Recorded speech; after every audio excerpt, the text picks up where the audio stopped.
Hello my sweet viewers, তো কেমন আছো তোমরা সবাই? আশা করি প্রত্যেকে অনেক অনেক ভালো আছো। আজকে আমরা চলে এসেছি নতুন আর একটি ইনফরমেটিভ ভিডিও নিয়ে। তো আজকের ভিডিওতে তোমাদের সাথে কথা বলবো গর্ভবতী মায়ের 4টি বিশেষ লক্ষণ, যেটা তোমরা যদি কোনো গর্ভবতীর শরীরে লক্ষ্য করো তোমরা ধারণা করতে পারো যে গর্ভের আগত সন্তানটি একটি ফুটফুটে কন্যা সন্তান আসতে চলেছে।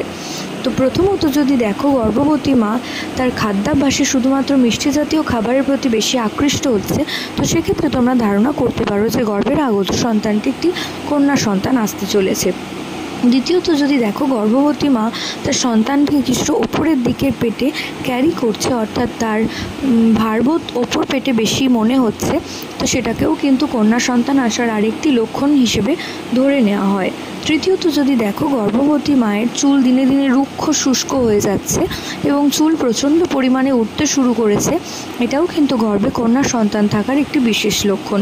এবং চতুর্থত যদি দেখো, গর্ভবতী মায়ের স্কিন ধীরে ধীরে অয়েলি হয়ে যাচ্ছে এবং স্কিনের মধ্যে প্রচণ্ড পরিমাণে ব্রণ, র্যাশ এই ধরনের সমস্যার সৃষ্টি হচ্ছে, এটা কিন্তু গর্ভে কন্যা সন্তান আসার ইঙ্গিত বলে ধরে নেওয়া হয়। কারণ মনে করা হয় গর্ভে কন্যা সন্তান থাকলে সে তার মায়ের সৌন্দর্য চুরি করে নেয়। তো এটা শুধুমাত্র আগেকার দিনের মা কাকিমারদের ধ্যান ধারণা থেকে তৈরি কিছু কুসংস্কার বা মিথ বলা চলে।